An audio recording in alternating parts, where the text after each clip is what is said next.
रमिदूर्वज्रमाणं परमपाणं जिनं किशोरेण मोक्षामि रयनसारं सायारणयारधम् नमो अरिहन्तारं नमो सिद्धारं नमो आयिरीयारं नमो वध्यायानं नमो लोये बोलिए देवादिदेव ऋषभ देव भगवान की जय। परम पूज्य आचार्य भगवान श्री विद्यासागर जी महाराज की जय। परम पूज्य मुनि श्री सुधा सागर महाराज की जय। रयनसार ग्रंथराज की जय। सभी के लिए जय जिनेन्द्र। विगत कक्षाओं में अपन ने 90 नंबर गाथा तक स्वाध्याय कर लिया है। 90 से आगे आज अपन को 91 नंबर गाथा का स्वाध्याय करना है।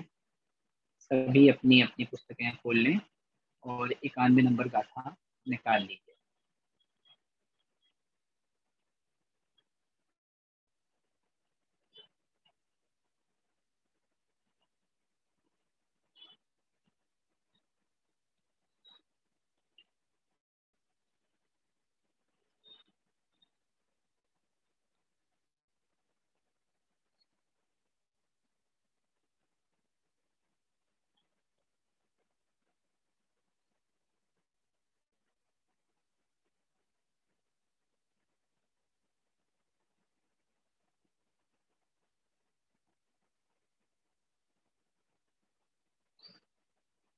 गाथा नंबर 91। हाँ जी, मैं आज ध्यान से आपके लिए पीडीएफ ग्रुप में फिर से शेयर कर दूंगा। कल मेरे ध्यान में तो था लेकिन फिर भी मैं डाल नहीं पाया उसको। आज मैं भेज दूंगा। आइए, गाथा नंबर 91 आपकी मोबाइल स्क्रीन पर, जिनके पास पुस्तक नहीं है उसमें देख सकते हैं। क्या कह रहे हैं गाथा नंबर 91 में? सम्यक ज्ञान ही धर्म ध्यान है। अर्थात जब जीव सम्यक श्रद्धा को प्राप्त कर लेता है, अटूट सम्यक दृढ़ सिद्धांत प्राप्त कर लेता है, सम्यक दृष्टि बन जाता है, उसके पश्चात जो उसका ज्ञान रहता है वह सम्यक संज्ञा को प्राप्त हो जाता है, अर्थात सम्यक ज्ञान कहलाता है। और आचार्य श्री कह रहे हैं इस गाथा में कि सम्यक ज्ञान ही धर्म ध्यान है। अगर सम्यक ज्ञान है तो उस ज्ञान के बल पे जीव धर्म ध्यान कर सकता है। इसी का यहाँ प्ररूपण आचार्य श्री कर रहे हैं। आइए एक पद का उच्चारण देखेंगे। पाबारंभ, पाबारंभ, निवित्ति। ती में आधा ता आगे जुड़ा हुआ है और पूरे ता में बड़ी की मात्रा लगी हुई है। फिर से बोलें, निवित्ति, आधे ता पे रुकना है और फिर ती पे थोड़ा जोर देना है। निवित्ति, पावारंभ निवित्ति, पुण्णा, पुण्णारंभे, पुण्णारंभे, पौत्ती, यहाँ पे भी ता उसके साथ आधा ता, दोनों को एक साथ बोलना है। पौत्ती, पुण्णारंभे पौत्ती, करणम, करणम ती, ती। पूरी पंक्ति फिर से देखें। पावारंभ निवित्ति, पुण्णारंभे पौत्ती, कर्णम ती। दूसरी पंक्ति। नाणम, नाणम, धम्मज, आधे जा तक उच्चारण करें। धम्मज, आधे माँ को धा के साथ पढ़े और पूरे माँ को जा के साथ पढ़े। धम्मज, धम्मज, झाड़म, झाड़म, धम्मज झाड़म। आइए फिर से अपन इसको देख रहे हैं, कोई शैतानी कर रहा है तो ये बात हमें ध्यान रखना है कि जिनवाणी पढ़ते समय अगर हम विघ्न डाल रहे हैं, हो सकता है हम अभी विघ्न डाल के विघ्न संतोषी बन जाएं, लेकिन कालांतर में ऐसा ज्ञानावर्णी कर्म का तीव्र उदय आने वाला है कि हम चाहेंगे कि हमको याद हो जाए, हमें याद होने वाला नहीं। इसलिए कभी भी जयमाणी पढ़ते समय हमें रुचिकर ना लगे तो हम उसको ना पढ़ दें, लेकिन कोई पढ़ रहा है तो हमें उसमें बाधा उत्पन्न नहीं करनी चाहिए। चलिए फिर से देखते हैं गाथा नंबर 91। क्या कह रहे हैं इसमें? सम्यक ज्ञान ही धर्म ध्यान है।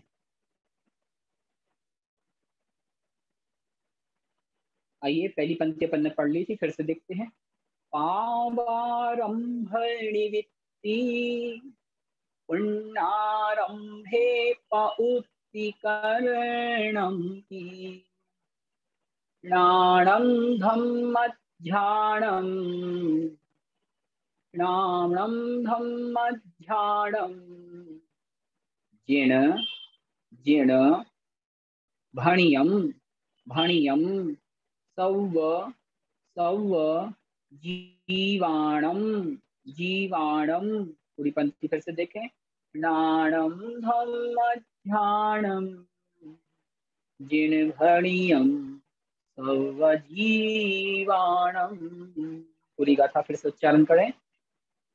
पावारंभणि वित्ति पुण्णारंभे पौत्तिकरणं हि ज्ञानं धम्मध्यानं जिनभणीयं सर्वजीवाणं।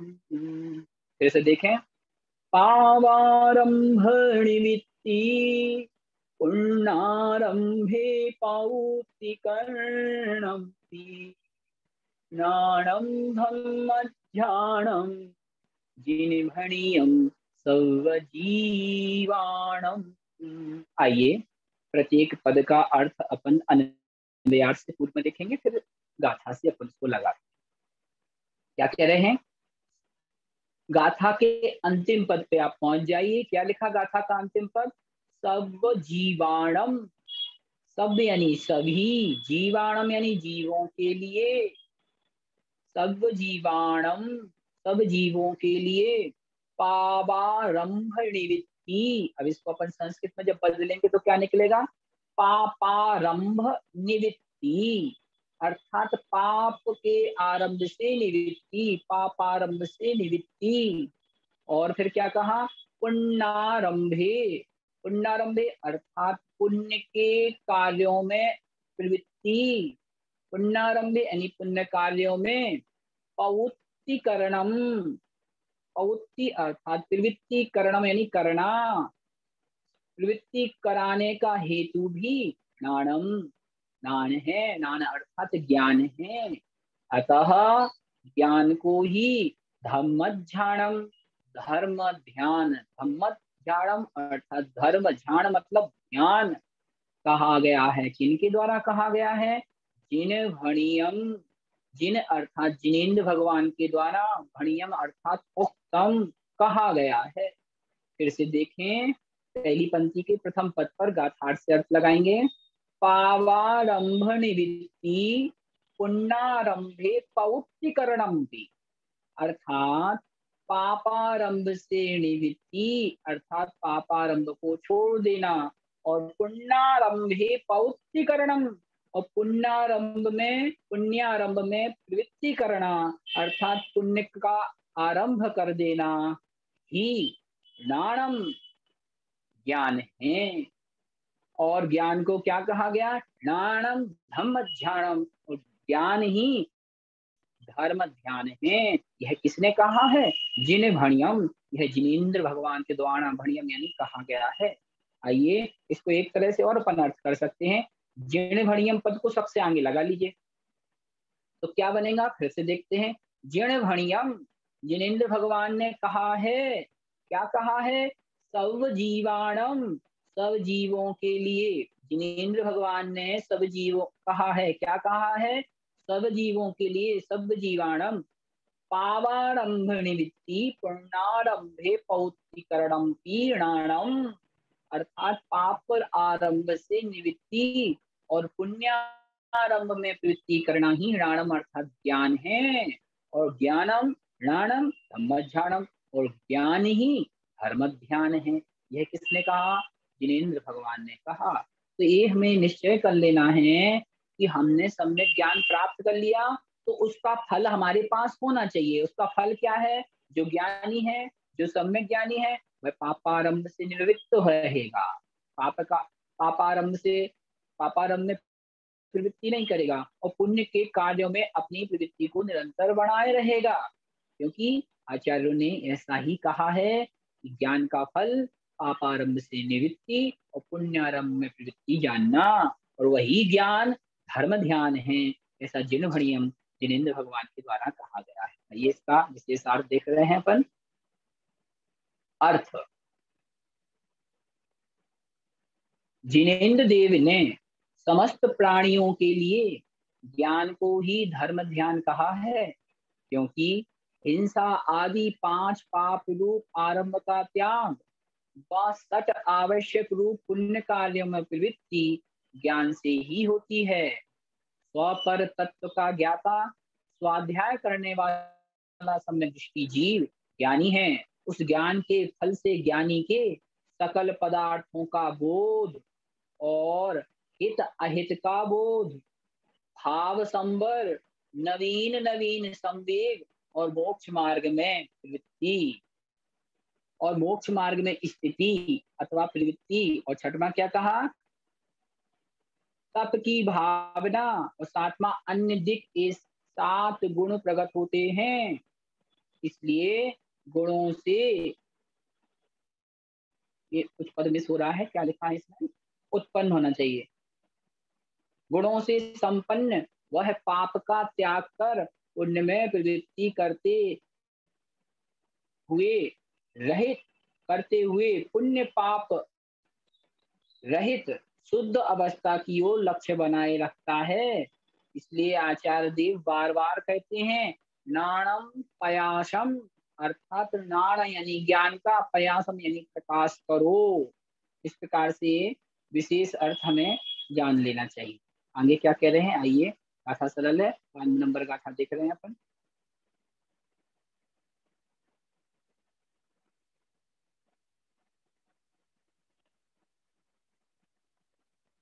तो 91 नंबर में गाथा में क्या कहा था कि जो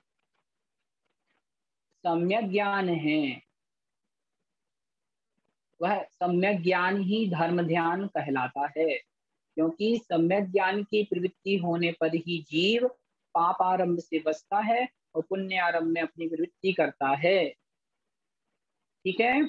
अब अगली गाथा में आचार्य देव कह रहे हैं सुताभ्यास के बिना सम्यक तप नहीं। जिसे श्रुत यानी जिनवाणी का अभ्यास नहीं है वह अच्छी प्रकार से सम्यक प्रकार से तप नहीं कर सकता, अथवा ऐसे जीव के, ऐसे पुरुष के सम्यक तप नहीं हो सकता। क्यों नहीं हो सकता? क्योंकि उसको पता नहीं इस तप करने की विधि क्या। उसने जैसा सुना वैसा आचरण करने लगा। तो सुत अभ्यास, तपस्या करने के लिए भी सबसे पहले जिनवाणी का अभ्यास होना परम आवश्यक है, तभी उसका तप सम्यक संज्ञा को प्राप्त कर सकता है। यही बात इस गाथा में कह रहे हैं। आइए देखते हैं अपन, उच्चारण करें। सुद सुद नाड़ब, आधे बात का उच्चारण करें। नाड़ब नाड़ब भास भास, सुद नाड़ब भास, जो जो ना कुणई, जो ना कुणई, सुद नाणभास, जो ना कुणई, सम्मम सम्मम, णा णा होई होई, तावयरण तावयरण। पूरी पंक्ति फिर से देखें। सुदृणाण भास जो न कुणई, सम्मम न होई तवायरण। फिर से देखें। सुदृढ़ाभ्यासयोन गुणैः सम्मं न होई तव यरण। दूसरी पंक्ति देखें। कुबंतो कुबंतो मूढ़मयी, कुबंतो मूढ़मयी संसार संसार सुहाणु सुहाणु रत तो आदाता और ता में बड़े ओ की मात्रा रत तो आइए पूरी गाथा फिर से पढ़ें हाथ जोड़कर। सुदृढ़ाभ्यास जोड़ कुणई क्षम्मं न होई तव यरण कुबंतो मूढ़मयी संसार सुहाणुरतो सो। पुनः देखें। सुदृढ़ाभ्यास जोड़ कुणई सम्मं न होई तव यरण। तब को अलग पढ़े, यरण को अलग पढ़े, तभी उच्चारण सही बैठेगा। सुदृढ़ाभ्यास जोड़ कुणई सम्मं न होई तव यरण कुबंतो मूढ़मयी संसार सुहाणुरतो सो। आइए प्रत्येक पद का अर्थ अपन देखते हैं। जो प्रथम पंक्ति में सुदृढ़ाभ्यास के बाद क्या लिखा है पद? जो, जो माने जो जीव।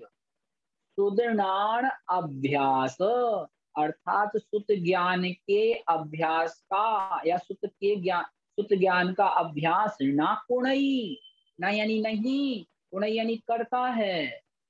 जो जीव, चाहे वो गृहस्थ हो चाहे मुनि महाराज हो, जो जीव, जो सागार अथवा अनगार सुदृढ़ अभ्यास ना कुणई, श्रुत ज्ञान का अभ्यास ना यानी नहीं, कुणई यानी करता है, उसके ऐसे उस जीव के तव यरण सम्मम ना हुई। तव यरण अर्थात तपश्चरण सम्यक यानी सम्यक रूप से, ना हो यानी नहीं होता, क्योंकि उसको ज्ञान ही नहीं कि कौन सा व्रत कब करना। व्रत करना तो उसके पीछे क्या भावना रखना, उसको ये नहीं पता कि तपस्या करना शरीर सुखाने के लिए नहीं होता, तपस्या करना कर्म क्षय के लिए किया जाता। लेकिन वह जो ज्ञान अभ्यास नहीं कर रहा, उसे इस चीज का ज्ञान नहीं है कि तपस्या करना या तपश्चरण करना इसलिए किया जाता है। और वो तपस्या कर रहा है, लेकिन किस लिए कर रहा? ख्याति पूजा यश की चाह लेकर कर रहा है कि संसार में मेरी प्रसिद्धि होगी, सब लोग मुझे तपस्वी कहेंगे।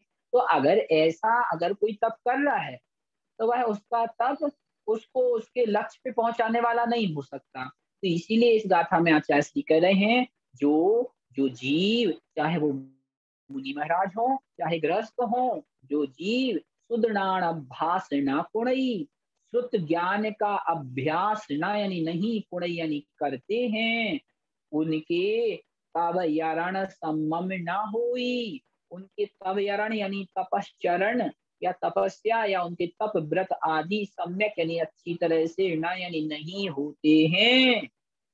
दूसरी पंक्ति पे आए। सो सो यानी वह जीव, दूसरी पंक्ति के अंत में लिखा है सो सो यानी वह जीव, मूढ़मयी, मूढ़ यानी मूर्ख, मई यानी बुद्धि वाला, मति मति, मूढ़मयी अर्थात मूढ़मति, मूढ़मति वाला, मूढ़ बुद्धि वाला ज्ञानी। कुबंतो यानी करते हुए, क्या करते हुए? पूर्व वाली लाइन से ले लें। तव यरण कुबंतो, तव यरण अर्थात तपश्चरण, कुबंतो यानी करते हुए, संसार सुहाणु रतो, संसार के सुहाणु अर्थात सुख में अनुरक्त हो यानी अनुरक्त रहता है। वह तपस्या तो खूब करता है, लेकिन उसकी भावना संसार के सुख को प्राप्त करने की रहती है। जैसे किसी ने उपवास किए, 2 दिन के उपवास किए, अब उसको गर्मी खूब लग रही है, प्यास खूब लग रही है, तो उसने क्या किया? बढ़िया से एसी चला लिया। अब टाइम पास नहीं हो रहा तो एक मूवी चला ली। अब सामने मूवी चल रही है, बेड पे लेटा हुआ है, एसी चल रहा है, और एक कोई सेवा करने वाला भी वहां बैठा है, फिर कह रहा है कि मैं तपस्या कर रहा हूँ, मेरे उपवास चल रहे हैं। तो ध्यान रखना, ऐसा व्यक्ति मूढ़मयी, आचार्य श्री कह रहे हैं वह मूढ़मयी है अर्थात अज्ञानी है। और कुबंतो तवयरण, और वह तपस्या करते, कुबंत यानी करते हुए ही संसार सुहानु रखो, संसार के सुख में ही अनुरक्त रहता है। ध्यान रखना, तपस्या कर रहे हैं इसका तात्पर्य क्या, हमें संसार के सुखों का त्याग करना है।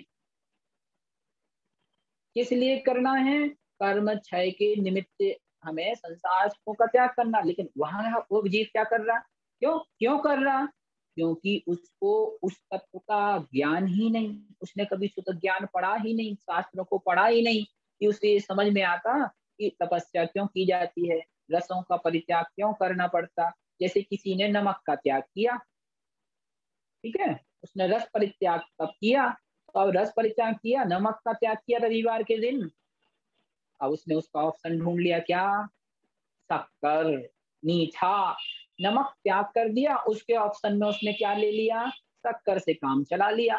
तो फिर उसने अपनी इंद्रियों को कैसे बस में किया, अर्थात उसने नमक का ऑप्शन शक्कर या मीठे से निकाल लिया, और जब मीठे का त्याग किया तो नमक तो वो ले ही रहा था।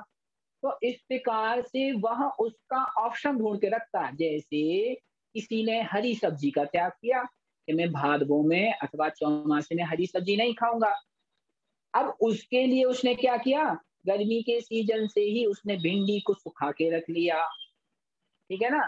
सेम फली रहती है, सेम फली को भी धूप में सुखा के रख लिया, क्यों, चौमासा आएगा, व्रत आएंगे तो हरी सब्जी तो खाएंगे नहीं, तो चलो सुखा लेते हैं अपन, और सुखा के उस भिंडी को फिर बनाएंगे तो अपना काम चल जाएगा। तो नियम का नियम पल जाएगा और फायदा का फायदा हो जाएगा। ऐसे भी चतुर लोग बहुत सारे होते हैं, अपन में से कई लोग ऐसा करते होंगे कि सुखा के रख लिया, क्यों, हम पे बोझ सब्जी छोड़ी नहीं जा रही, और छोड़ी नहीं जा रही तो हमने उसका उपाय बना लिया, ऑप्शन बना लिया कि चलो इसको अपन सुखा के रख लेंगे, बाद में हमारे काम में आएगी। नहीं, तपस्या तो किया, रस का परित्याग तो किया, लेकिन उसका एक अल्टरनेट आपने अपने पास रखा। इसका तात्पर्य क्या, अभी हमने अपनी इंद्रियों पे नियंत्रण नहीं किया, इसलिए वह तपस्चरण हमारा कार्यकाली होने वाला नहीं है। इसलिए कहा शुद्ध अभ्यास करो, जिनवाणी का स्वाध्याय करो। जिनवाणी का जो स्वाध्याय करता है उसे अपनी ये अनजाने में की गई गलतियों का आभास हो जाता है और वह इनसे बच जाता है, और तब उसका तपस्करण सार्थकता को प्राप्त होता है। ठीक है, तो एक बार फिर से देख लें, जो जो जीव सुदृढ़ अभ्यास न कूड़ई, श्रुत ज्ञान का, नाण यानी ज्ञान का अभ्यास नहीं करता, उसके तवयरण सम्मम न हुई, तपस्चरण सम्यक रूप से नहीं होता। और सो यानी वह जीव, वह कैसा जीव, मूढ़मयी, अर्थात वह मूढ़मती, मूढ़ बुद्धि वाला ज्ञानी वह जीव, तवयरण कुबंतो, तपस्चरण कुबंतो यानी करता हुआ, संसार सुहानुरक्तो, संसार के सुहानु यानी सुखों में ही, रक्तो यानी आसक्त अनुरक्त रहता है।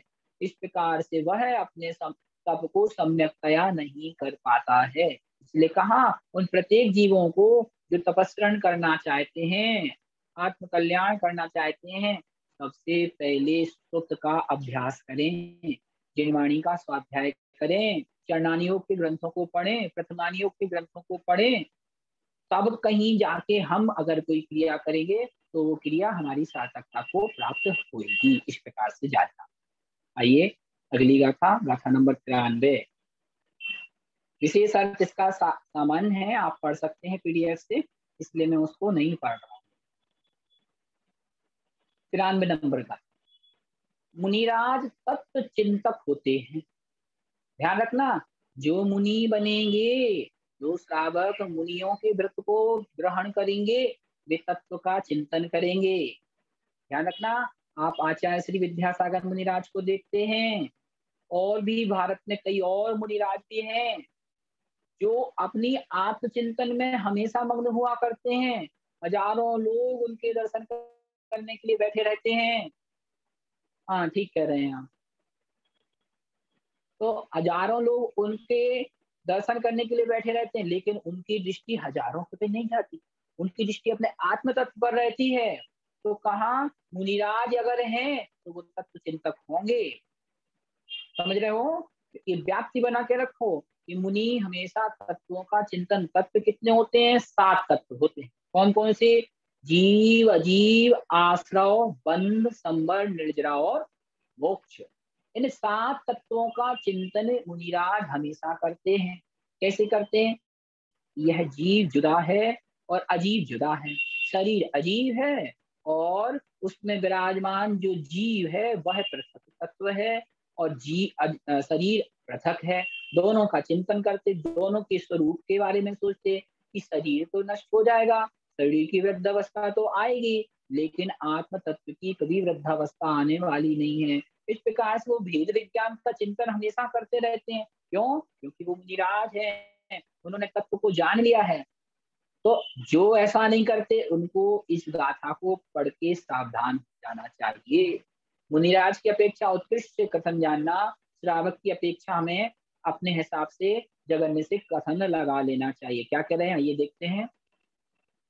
तच्च, आधा चा और पूरा चा। तच्च व्यारण, व्यारण शीलो। तच्च व्यारणशीलो मोक्ष, मोक्ष पहा, पहा मोक्ष पहा रहा, राहणा, राहणा मोक्ष पहा राहणा सहाव, सहाव जुदो, जुदो। यहाँ थोड़ा थोड़ा मिस हो रहे हैं वर्ड, तो आप अन्वयार्थ में उसको देखकर सुधार लेना। ठीक है, उससे आपको समझ में आ जाएगा। अन्वयार्थ में वो पूरा अच्छे से छपा हुआ है। जैसे देखें पहली पंक्ति। ताच वियारणशीलो,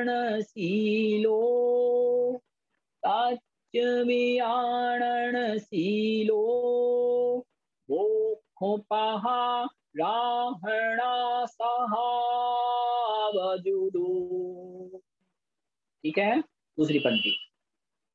अर्णव, अर्णव बरयम, बरयम अर्णव बरयम धम्म, धम्म अर्णव बरयम धम्म कहा, कहा। पसंग, पसंग सातक ही उच्चारण करें। पसंग ना, ना से, नासिका से अनुस्वार का उच्चारण करना है। पसंग गौ अलग पढ़े, गौ फिर दोनों को जोड़ के पढ़े। पसंग गौ होई, होई मुनिराओ, मुनिराओ। ठीक है, कैसे पढ़े पूरी पंक्ति।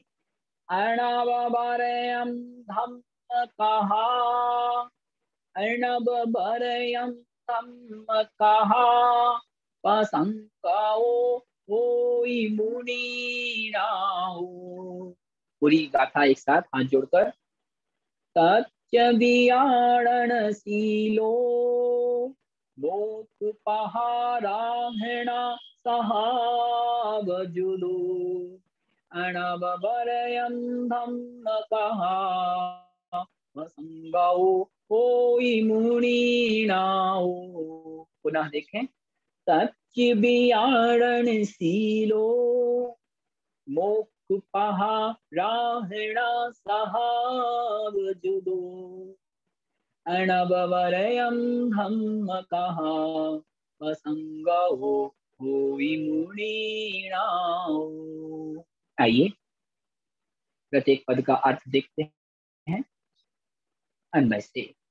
तच्च प्रथम पद। तच्च अर्थात तत्व की, तच्च अर्थात तत्व की व्यारणशीलो, व्यारण अर्थात विचारणा, शीलो यानी जिनका शील है। तत्व को या तत्व की विचारणा ही जिनका शील माने स्वभाव है। ठीक है, तत्व का चिंतन करना, विचारणा माने चिंतन करना ही जिनका शील है या स्वभाव है, ऐसे मोक्षपह, मोक्षपह यानी मोक्ष पथ की, आराहणा, ध्यान रखना मुख पहा लिखा है ना, तो मुख पह को अलग कर ले और जब संधि विच्छेद करेंगे तो उसमें से आ निकलेगा, उसको राहणा के आगे लगा दें तो आराहणा निकलेगा। आराहणा माने आराधना।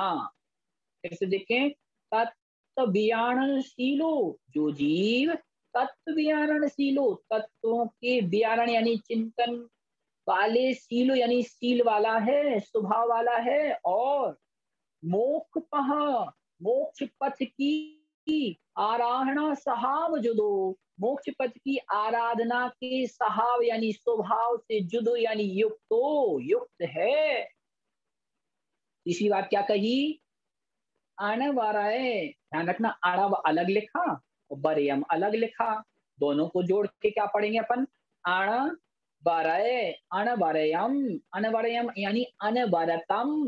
संस्कृत में जब इसको अपन रूपांतरित करेंगे तो क्या बनेगा, अणवरयम लिखा है ना, तो इनको जोड़ के पढ़ो तो क्या बनेगा, अणवरयम अर्थात अनवरतम, अनवरत यानी निरंतर बिना रुके, धम्म कहा, धर्म की कथा के संबंध में, या धर्म की कथा, प्रसंगो हुई, प्रसंगो अर्थात उन मुनि राजों के वह हुआ करती है, हाँ अलग से नहीं दे रखे हैं वह,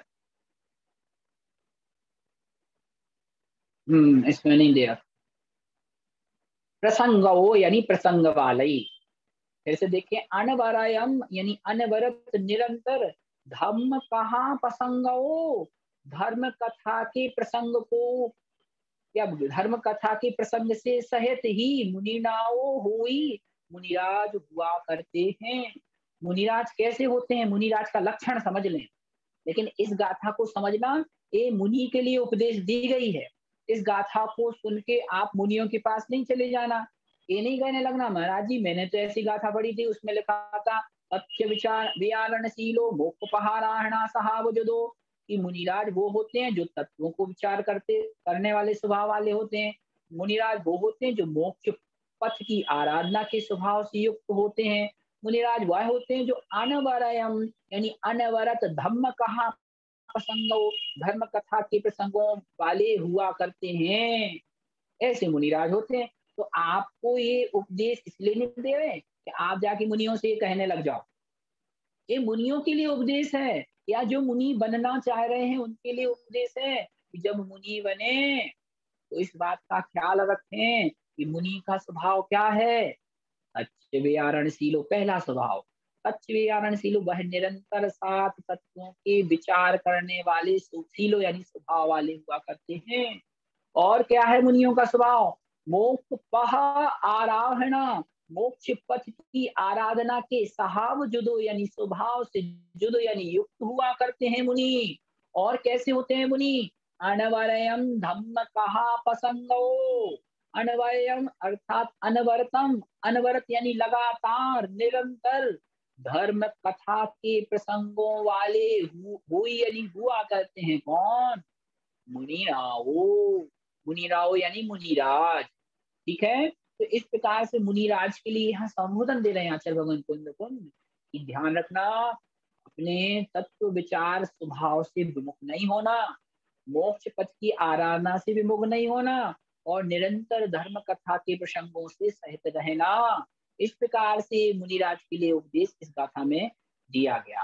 आइए भावार्थ में क्या कह रहे हैं, मैंने कहा था ना कि अगली अगली गाथाओं में, पूर्व पूर्व गाथाओं में श्रावक के लिए कथन दिया कि श्रावक को क्या नहीं करना, श्रावक कैसा होना चाहिए। अब आगे आगे की गाथाओं में क्या कथन आएगा, मुनि को क्या नहीं करना, मुनि कैसा आचरण करेगा तो वह अपने पद से स्खलित हो सकता है, यह सब कथन आगे आगे की गाथा में चल रहा है। अब आप में से कोई कह सकता भैया ये मुनिराज के लिए कथन है तो हमें काय को पढ़ा रहे हो, ध्यान रखना मुनिराज के लिए कथन है और उन लोगों के लिए भी कथन है जो मुनि कालिका बनने की भावना रखते हैं, इसलिए ये कथन आपको भी सुनना है और याद करना। अर्थ, जो तत्वों के चिंतन स्वभाव वाले हैं, मोक्ष पथ की आराधना स्वभाव से युक्त हैं, और निरंतर धर्म कथा में दत्त चित्त हो लगे रहते हैं, वे मुनिराज होते हैं। इस प्रकार से इस गाथा में मुनि के स्वरूप का विवेचन किया गया। बाकी विशेषता आप देख लीजिए अगली गाथा अपन देखते हैं, गाथा नंबर 94।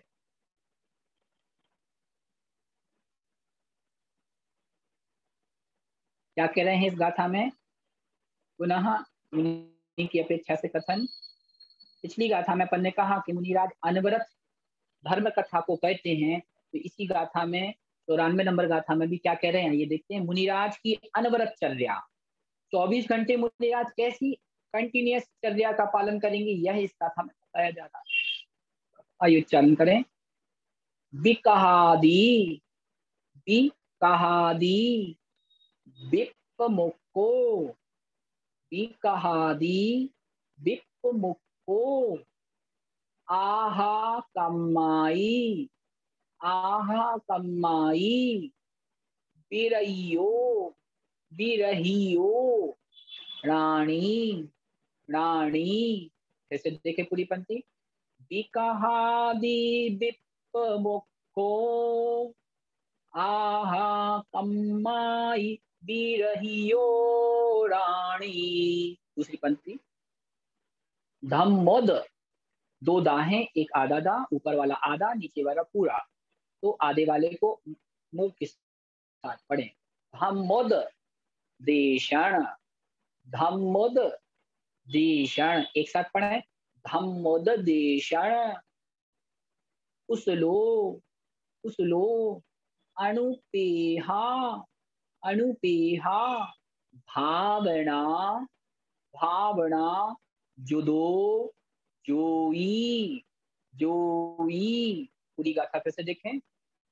विकहादी विप्पमुक्को आहा कम्माई बिरहियो नानी, धम्मोद्देशण कुशलो अनुपेहा भावना जुओ, जोई। फिर से देखें। विकहादी विप्पमुक्को आहा कम्माई बिरहियो रानी, धम्मोद्देशण कुशलो अनुपेहा भावना जुदो जोई। जोई माने योगी, अंत में क्या लिखा? जोई, जोई माने योगी, योगी माने मुनिराज।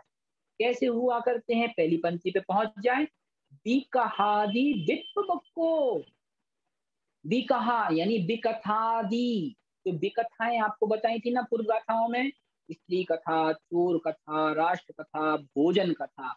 इन 4 प्रकार की विकहादि, इन 4 प्रकार की विकथाओं से जो विप्पमुक्को पूर्ण रूप से मुक्त रहते हैं, उन्हें भोजन के संबंध में अथवा स्त्री के संबंध में अथवा राष्ट्र के संबंध में अथवा चोरी के संबंध में किसी भी प्रकार की रूपना सुनने की इच्छा नहीं रहती।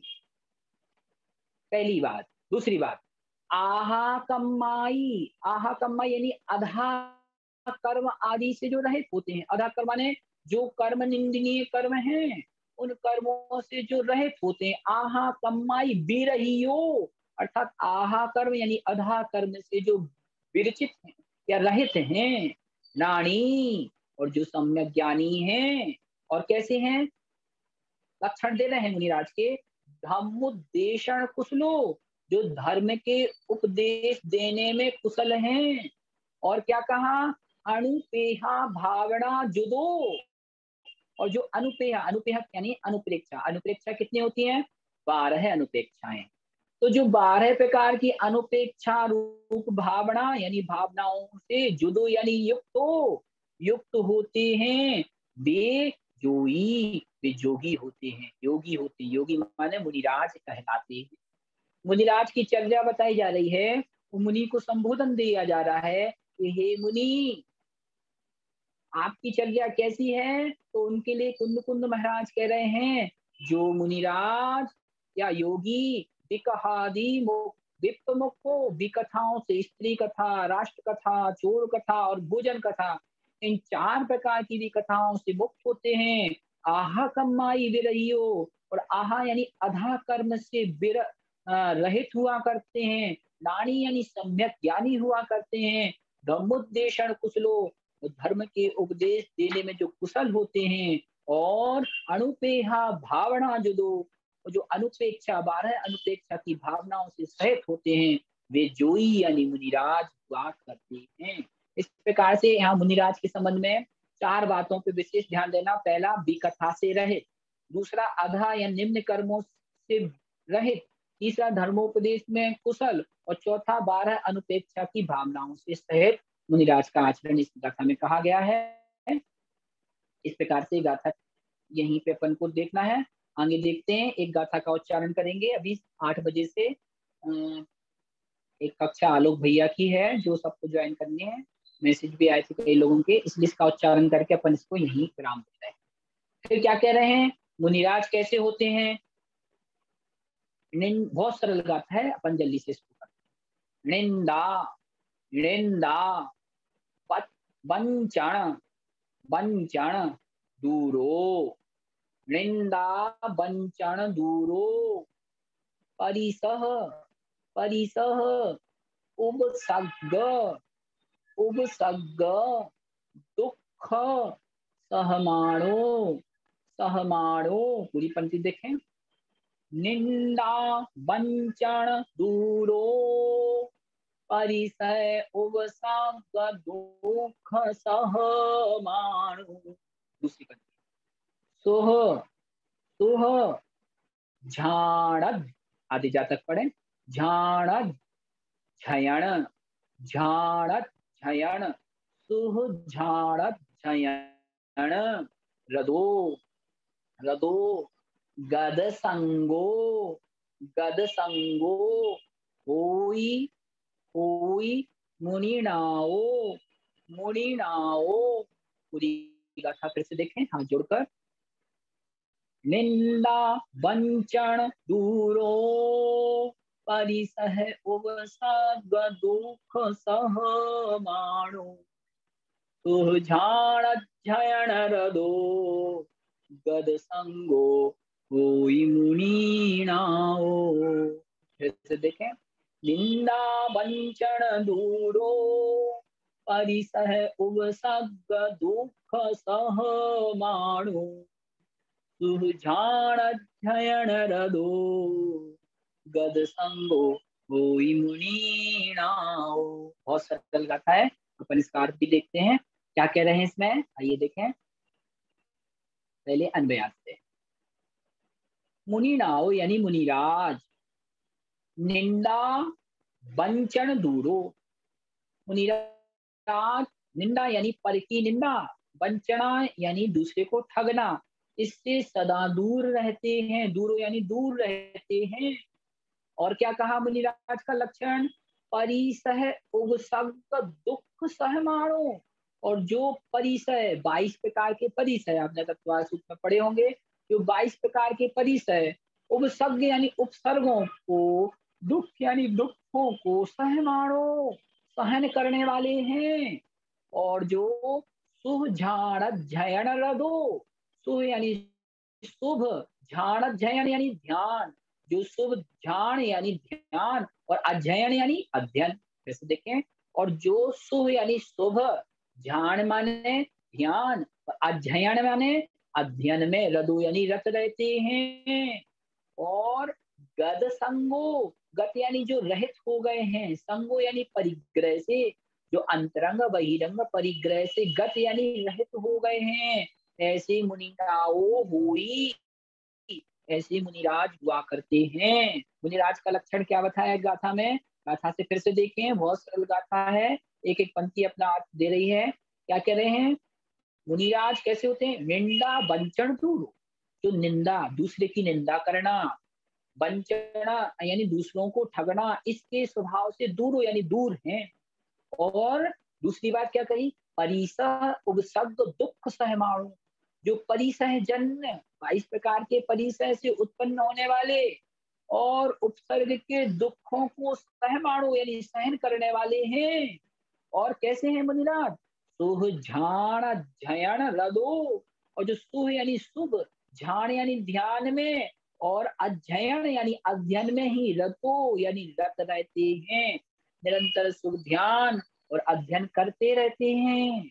और जो गद संगो, गत यानी रहित हो गए हैं, इससे संगो यानी परिग्रह से ऐसे मुनिराओ हुई, ऐसे मुनिराज हुआ करते हैं। तो यहाँ मुनियों के लिए संबोधन दे रहे कि हे मुनि, आप इन सब स्वभावों से रहते हैं, इसलिए इन स्वभावों से अपने आप को हमेशा बचा के रखना। कभी निंदा नहीं करना, कभी किसी को ठगना नहीं, परिश्रमों को सहते रहना, उपसर्ग के दुखों को सहते रहना, शुभ ध्यान रखना और निरंतर सुत का अध्ययन करते रहना और परिग्रह से दूर रहना। इस प्रकार का उपदेश इस 95 नंबर गाथा में आचार्य भगवान कुंद कुंद स्वामी ने मुनियों के लिए दी। इस प्रकार से आज अपन ने 91 से 95 नंबर गाथा का स्वाध्याय किया। अगर किन्हीं को इन गाथाओं में कोई पद समझ में नहीं आया हो तो आपके ग्रुप पे रिकॉर्डिंग डालेंगे, आप उससे उसका रिवीजन कर लेना। फिर भी समझ में नहीं आए तो कल कक्षा के प्रथम में आप उससे इसको पुनः पूछ सकते हैं। अभी पुरुषार्थ सिद्धि उपाय की कक्षा चलेगी, तो आप उस कक्षा में ज्वाइन कर लें। जिनके कोई क्वेश्चन है अपन उन क्वेश्चन को कल दें। आइए जन्माणी स्तुति करें। बोधि समाधि परिणाम सिद्धि स्वात्मोपलब्धि शिव सौख सिद्धि चिंतामणि चिंतित वस्तु दानी वंदमाना शिवमास्तु दे।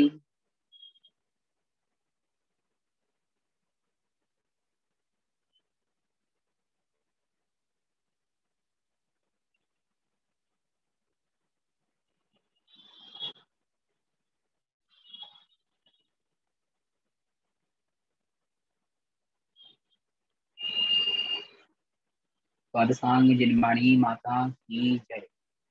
देखिए, मैं आपसे पूछना चाह रहा हूँ कि आप लोग जो कक्षा भी लयन सार जी की पढ़ी हैं, इनमें से कितने लोग पुरुषार्थ सिद्धि उपाय की कक्षा ज्वाइन करने वाले हैं? अगर आप में से अधिकांश लोग पुरुषार्थ सिद्धि उपाय की कक्षा भी ज्वाइन करने वाले हैं तो कक्षा अपनी रोज 8 बजे अपन विराम करेंगे। हाँ, अगर उसमें से पुरुषार्थ सिद्धि उपाय की कक्षा आप ज्वाइन करने वाले नहीं है तो अपन एक कक्षा 8:15 या 8:30 तक अपन कर सकते हैं। तो आप पहले बता देना। अगर आप में से ज्यादातर लोग उस कक्षा को भी ज्वाइन करेंगे तो अपन इसको जल्दी छोड़ेंगे। अगर एक ही कक्षा के सभी लोग हैं तो अपन वैसा करेंगे। ठीक है, अभी कक्षा आप छोड़ सकते हैं, बाकी कल आप हमें मैसेज पे बता सकते हैं। ठीक है, जय जिनेन्द्र।